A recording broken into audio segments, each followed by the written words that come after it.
Good morning, everybody. It's Christmas Eve. I'm still working. You've got rain on the... Oh, it'll do. It's Christmas Eve. I'm working because that's what we do when you're a tradesman. I'm working over in Buckinghamshire. This is my last job of the year now. I'm not doing another one after this. I mean, I say that. I did a call out last night for Corgi. So I'll still keep working. But I'm going to try not to. I'm at this place in Buckinghamshire. I showed you this during the summer, and it's all the stuff in the garden that all needs this work, all the garden electrics and stuff. But they're doing quite a lot of work in the house, and I'm in the extension today. So let me get my. This is the van Renault have given me until my new vans arrive. It is absolutely jammed with crap. I do miss my racking very much. I can assure you, Renault, I'm taking very good care of this van. I mean, it looks all right. It's still clean, you know. It's just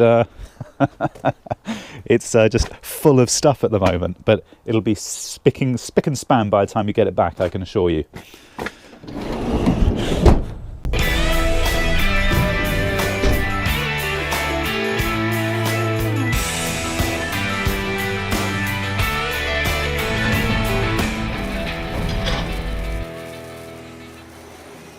Right. Let's go and see what's in store. Obviously, I'm not the only tradesman working here today. So I'll show you quickly what we've got to do here. You haven't actually seen this since I started it, like back in, I mean, I've only been here once or twice, but this is the extension which they've started. This will be like a living room. And then through here is the kitchen, or what will be the kitchen. So you haven't seen any of this. This bit's all new, but this will be the kitchen. Well, I'll start here. Fridge there. I've got to put a socket for it down there. I've got to put like a switch socket down there for it. I haven't got any power down here yet because the power comes in from up there. They weren't sure where they wanted the sockets, so at the moment I've just left the cables hanging down. Electric cooker, it's a big bertha. I've got to run in a 10mm for that. That's a gas, I think it's a gas hob, is it? I don't know, hang on. It's electric. It's all electric. Extractor hood there. There's a big fan inside I've got to connect. A couple of sockets there, butcher's block, lights there. So pretty straightforward, not a lot to see, but I've got to run the sockets in now. So give me 2 minutes, let me get set up, and I'll talk back in a bit.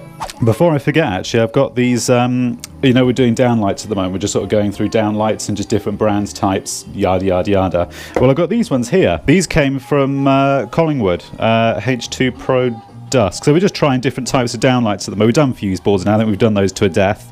So we're on downlights, and these ones look quite good. So these will be going in here, but at the moment the ceiling is, I haven't run any of the cabling in yet because upstairs is the loft and all the boards are up, so it's no bother for me to do it at all. I can just do that later. So these are the ones that these are Collingwood H2 lights. They seem very nice.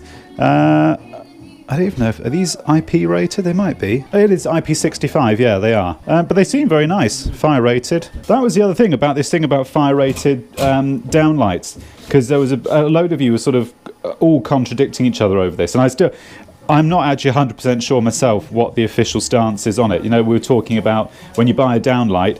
In fact, these are the same. You know, when you buy a downlight, you traditionally get the can.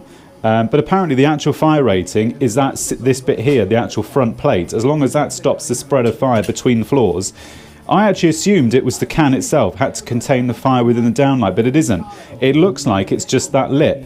As long as that is a fireproof seal to stop the spread of fire between floors. Apparently that's apparently that's the bit that matters. So it would look like the ones that we showed last time were fire rated downlights. It's just I've never seen that before, but. Anyway, yeah, look, let me get it set up and I'll be back in a sec. 200mm. A couple of you were saying, you know, I did that video on quad saw and you saw me mark out the box this way. And some of you were saying, why don't you use that? You can buy it's a little plastic cage and it's just got a little bubble on the top of it and it gives you a perfect socket cutout. I've got one and it's the one with the spring on it and it's like a 300mm long spring.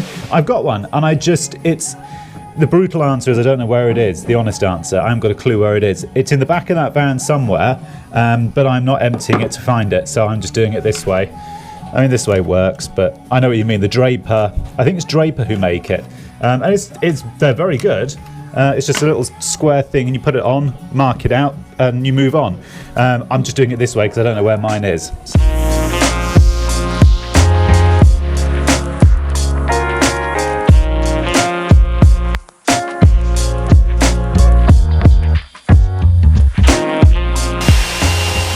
haven't got my rods to fish this wire through this Copex to go under the units. I bought this Copex from Screwfix. It is absolute shite. Don't buy it. I think it's like a 10 metre pack and it's like a tenner or something. I don't know.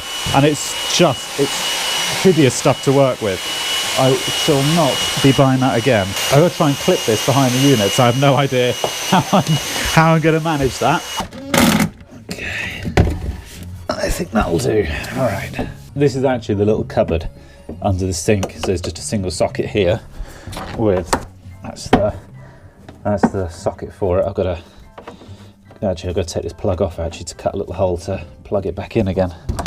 I'll do that in a sec. I have to put a little bit of the Copex, just comes from underneath straight up into here. They didn't want isolators above. It seems to be a common thing. People don't want isolators above. I mean, I get it. It looks ugly. It's sockets. Thought I'd treat myself. Okay. God, you've got to have arms like Mr. Tickle to do this job. I've got to kit out my the vans arrive, I think it's 11th of January. And I've got to kit them with new tools. I've only got one set, so I've got to get another set. I am contemplating to move away from Milwaukee. I am contemplating it. I'm not sure. I mean, this is actually the builder's here. This is his Makita Impact, but I don't know. I am contemplating it because it's the cost of it. It's so expensive, but I'm not actually that convinced whether it's actually any better, if that makes sense. I don't know. I'm not sure. So I keep looking at DeWalt stuff because it's reasonably priced, but it's also, it seems like quite good quality stuff. I was looking at that, you know, that little 2-pack that ITS that I gave away. Oh, I gave it away. I'll put the name in the description of who won it, by the way. They haven't announced it yet, but it's in the description. It just seems like, considering its price point, it seems really good quality. So, I don't know. We'll see. All right, next job. I got to put a socket in this. There's a microwave going here, so fridge is here, and there's a mic going just in here, and then these are the pair of doors which will open up. There's going to be just a shelf above it with like a wicker basket going in. So I've got to cut the back out using my little multi-tool. I lost my multi-tool, my Milwaukee multi-tool. This is a new one. ITS sent it to me, but I don't know where. I don't understand how I lost it. I don't understand where we left it, or someone's nicked it on a job or something. I don't know, but bloody irritating. Because it's not the sort of tool which you just leave lying around. You just don't. Like your drills and impacts, you don't really lose them. They're the sort of things you know where you've left them. But I had to get a new one because we just can't find it. So I think somebody's nicked it on a job or something. I don't know, but bloody annoying. Okay, does that fit? It's a bit tight, but that's it. Beautiful. This microwave is going in here, literally fits in here like a glove. It's designed for this. It's designed for this unit, and it literally just sits like a glove in here. So I was going to put a surface back box here, and then the microwave would I didn't think it would take up this whole thing, but it does. It literally fills this space, and there's just enough room for the plug behind, so I had to sink it into the back piece. I now have the relatively thankless task of cutting out this chase. But this is actually dot and dab, but the block work is, the dab is really thin, so the block is literally sitting on top of the block work. So I might actually be able to use the multi-tool to cut it out rather than a grinder. I would put the sockets on now, but they want USB sockets in this kitchen. I bloody forgot to bring some in Christmas Eve. I mean, I wasn't really thinking about work, to be honest, but yeah. They want USB sockets here and I haven't got any, so I'll just put some Wagos on it for a minute, and when I come back sometime between Christmas and the New Year I can fit them on then, I think. We'll see. So, I mean, it's dead at the moment anyway, but I just pop those in there for a minute. Right, we're more or less at the end of the day. It's gone dark outside now, as you can see, so I should probably, consider going home actually, and I should probably start Christmas shopping actually. It's called Amazon Prime. Actually, it's Amazon 2-hour delivery. Anyway, I'll show you what I've done in here. I've done a little bit today. There's a socket in there because that was going to be in the microwave in there, so that's now in. There's a little one just up there in that little cutch up there because they're having, I think they're having like a Bluetooth rechargeable speaker of some sort, and I think that's going up there. So they've got that up there. There's another one there. I've cut that chase out there. It's not a lot to see. I just didn't have the socket, otherwise I'd have put them on now. So, but that's in. Luckily, this dot and dad, this was quite easy to cut out. This was a nice easy chase today, which makes a pleasant change. Socket over there. There is another one just here actually, but it's covered up with the Celotex now, and there's one just there. That wasn't my hole, by the way. The builder cut that out, but it was too high, so I've just dropped it down. I do them 200mm centre. That's just the way I do it. And then I've got that beast to connect, but that ain't going to happen tonight. That'll be for another day. I think I've lost interest tonight. No more. I do like these range Argas, actually, these range cookers. I think they're such a sort of a timeless look. You know, there's such a, you could put one of those, whether it, you know, you could put those in like a super slick modern fancy home, or you could put it in like a rustic farmhouse and it would look equally as impressive, whichever, you know, in either setting. I think they're just such a beautiful, you know, just a timeless finish. I think they're such nice bits of kit. Before I go though, I will show you up in the loft actually, because it's quite interesting what they're doing up there. So give me 2 minutes and I'll go up there and I'll show you. Okay, so this up here is the loft. This is where, so I'm running all my cabling above the kitchen ceiling here, but I'll show you what's over here. So that's the boiler there, which they've just put in. Now the kitchen is just down in that corner, just over there, in that little cutch over there. And this will be a bedroom and a bathroom. And then on this side of the loft, that down there, I don't know how well the sort of spatial image is coming across here, but this is actually a bloody big loft.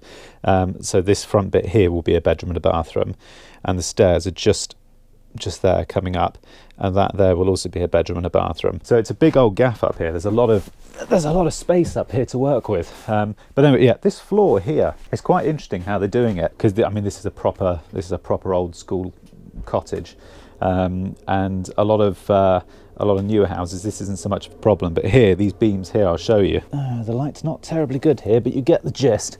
These are just little 2-inch beams. I mean, they're tiny little beams. So there's not actually enough, what they've got to do to be able to live up here, because these can't take a huge amount of weight, and certainly not the weight of a bathtub on them. So what they're going to do, from right down there on that wall, there's a block wall just under here somewhere, but right down there at the bottom they're running an RSJ all the way, basically it's following this, but up down here, and it's going from that wall all the way down right into this wall here, and the same again that side where that timber is there below it, right all the way across here.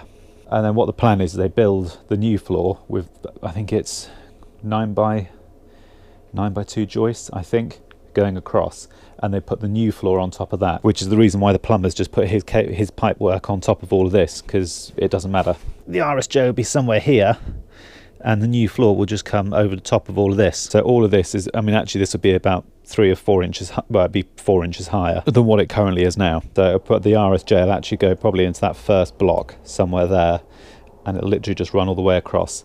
So that's how they're doing it. So all this here is just going to be, it's basically like a big void almost. It's just going to be a big void for running pipes, cabling, or, you know, whatever. Anyway, I'm heading off because it's gone 5 now, and I should probably make a start wrapping Christmas presents, I think. I'm not sure when I'm going to be uploading this.